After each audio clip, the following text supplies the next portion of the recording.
चलो देखो, आप लोगों को जो है व्यंजन के बारे में कुछ बताए हैं, लेकिन उसका ट्रिक नहीं है। स्वर संधि के बारे में पूरा का पूरा बता दिए हैं, ठीक है। अब है विसर्ग के बारे में। तो संधि के 3 प्रकार होते हैं, स्वर संधि, व्यंजन संधि और विसर्ग संधि। तो विसर्ग संधि एक ऐसा संधि है जिसे अच्छे अच्छे क्लासों में आप लोग देखे होंगे, उसमें इसका पूरा क्लियरिटी नहीं आता है, पूरा रूप में इसको समझ नहीं पाता है।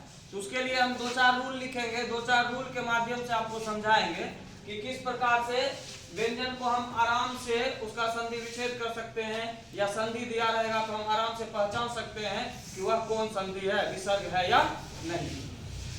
अब देखिए कि विसर्ग के बाद, विसर्ग का मतलब होता है आह, लास्ट में 2 पद रहता है, यानी विसर्ग के बाद स्वर या व्यंजन वर्ण रहने पर विसर्ग में जो परिवर्तन होता है, यानी विसर्ग जो है वह अगले किसी वर्ण में बदल जाता है, यानी उसमें जो परिवर्तन होता है उसको विसर्ग संधि कहते हैं।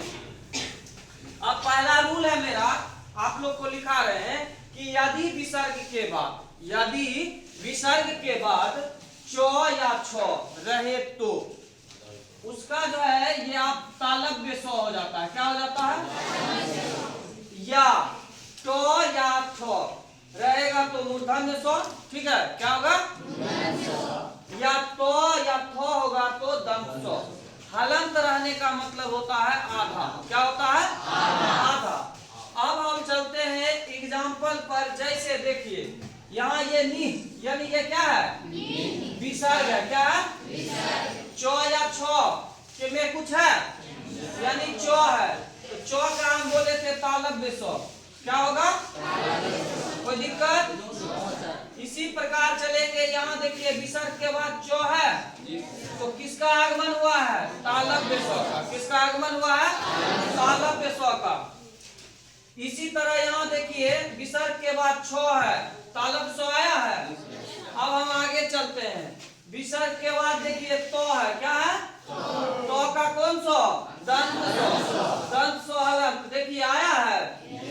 इसी तरह दू, यानी विसर्ग के बाद तो है, फिर दंत स्व आया है। इसी तरह देखिए, ठीक है, नमः, यानी ठीक है, स्वर संधि है, व्यंजन संधि है या विसर्ग संधि है, आप लोग ध्यान से सिर्फ देखिए।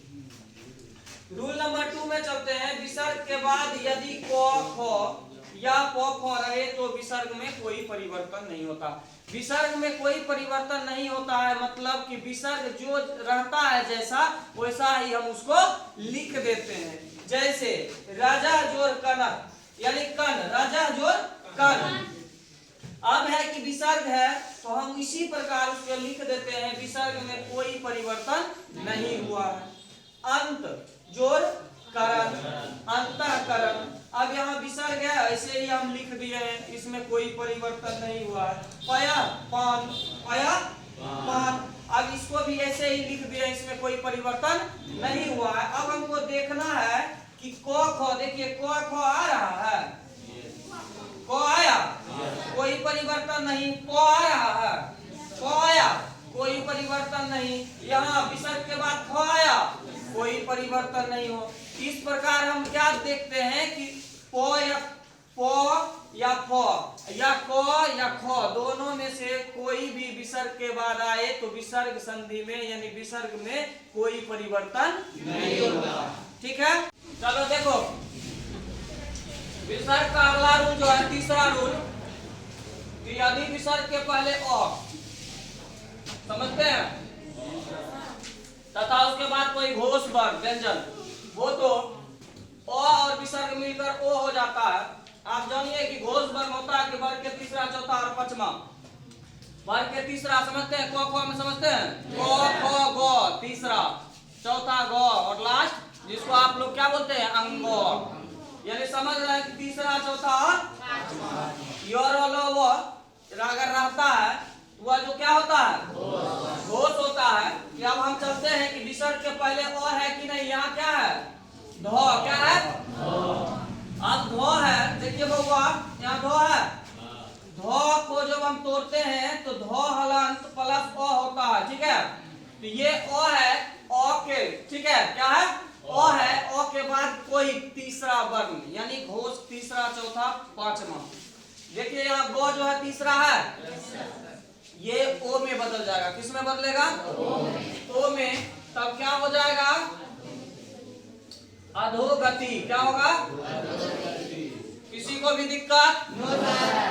अब है सर, यानी ओ है, विसर्ग है, जो है, ठीक है, चो छ जो तीसरा है, क्या हो जाएगा? सरोज। क्या हो जाएगा? सरोज। अब मन, यहाँ भी विसर्ग है, यहाँ देखिए लास्ट पांचवा है। सिर्फ आप लोग जो है ना बड़ा ध्यान से देखिए, कोई दिक्कत? अब देखिए ये जो है बहुत ही इंपॉर्टेंट है, VVI।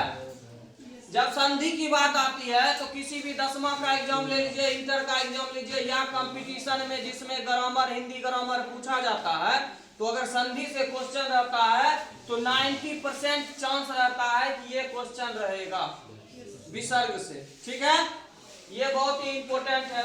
अब देखिए यहाँ विसर्ग है, विसर्ग है, तीसरा वर्ण है, तीसरा वर्ण जैसे ये है, इसका क्या हो जाएगा? ओ हो जाएगा। क्या हो जाएगा? अब इसी तरह, अब समझ रहे हैं, मनोरथ क्या होगा? यहाँ प है, ओ है, ये क्या हो जाएगा? पयो धर। कोई दिक्कत? अब देखिए क्या हो जाएगा? तेजो कोई दिक्कत? Rule number 4। अब विसर्ग के पहले हर्षई हर्षहु, हर्षई हर्षहु मतलब समझिए कि इधर से होता है और हर्षहु मतलब ये होता है। ठीक है, स्वर हो तो विसर्ग का मूर्धन्य स्व यानी पेट चिर्रा स्व जो होता है वो हलंत हो जाता है। ठीक, अब हम चलते हैं नी जोर कपट। क्या है? नी। आप देखिए हर्षई है, किसके पहले है? कौन स्व का आगमन हो रहा? ठीक है, तो निष्कपट क्या हो गया? इसी तरह दू जोड़ कर, ठीक है, हर्षुकार है तो दुष्कर, निष्फल, ठीक है, नी जोड़ फल निष्फल, नी जोड़ पाप निष्पाप, तू जोड़ कर्म दुष्कर्म, नी जोड़ कलंक और निष्कलंक। यहाँ तक में किसी को दिक्कत नहीं होगा अगर आप लोग अस्थिर से पढ़िएगा तब। ठीक है, आप लोग अस्थिर से नहीं पढ़ते हैं और बार बार जो है इसी चीज को बार बार सोचिएगा कि एक के चीज को बार बार पढ़ाएं। एक बार पढ़ा दिए, इसको देखिए और आपको बता देते हैं, जीवन में जो है ना इज्जत, विश्वास एक बार अगर शरीर से निकल जाता है यानी हाथ से निकल जाता है तो उसको कमाने में पूरा लाइफ बीत जाता है, समझे, और फिर वो दोबारा आता नहीं है। इसलिए ये दो चीज पर हर समय क्या करना चाहिए? कमांडिंग करके रखिए। एक जो आप पे विश्वास करता है, ठीक है, दूसरा जो आपका इज्जत करता है। इज्जत दुकान में नहीं मिलता है, 2-4 किलो खरीद लीजिए। अब देखिए कभी कभी विसर्ग में कोई परिवर्तन नहीं होता है, विसर्ग में कोई परिवर्तन नहीं होता है, जैसा होता है उसी को हम उसी तरह लिख देते हैं। जैसे दू जोड़ शासन, क्या लिखे? और कहीं कहीं बता देते हैं, सुनिए, दुशासन को दुशासन भी लिखल रहता है ऐसे। ठीक है, ये भी सही है, ये भी सही है, कोई दिक्कत ना है। ठीक है, इसी तरह यहाँ भी निसंकोच है तो लिखा रहेगा। तो ये जो है कि कभी कभी जो होता है कि विसर्ग संधि में जो शब्द जैसा लिखा रहता है उसमें कोई परिवर्तन नहीं होता है, उसके बाद हम वही लिख देते हैं। ठीक है, चलिए अब अगला चलते हैं कि यदि विसर्ग के आगे रॉ, क्या हो? रॉ, समझते हैं, रॉ व्यंजन हो तो विसर्ग का लोप हो जाता है, विसर्ग खत्म हो जाता है और उसके पहले जो हरस्व रहता है हर्षई, उसका क्या हो जाता है? दीर्घ हो जाता है। क्या हो जाता है? दीर्घ हो जाता है। जैसे नी है, हर्षई है, नी जो लोग यानी विसर्ग का क्या हो जाएगा? लोप हो जाएगा, यानी विसर्ग लोप हो गया, यहाँ क्या हो गया? दीर्घ होगा। क्या हो गया? इसी तरह नी जो रसा क्या हो रहा है? नी जो रजा क्या हो रहा है? नी जो खो क्या हो रहा है? यानी नी जोर रब क्या है? नी जोर रब क्या हो रहा? नीरब। इसमें किसी को दिक्कत? है उसका भी बता देंगे। स्वर संधि में कोई प्रकार का दिक्कत नहीं हुआ है, विसर्ग में भी कोई दिक्कत नहीं होगा। ऐसे ही आप लोग पढ़ते रहिए, आप लोग के बीच में ऐसे ऐसे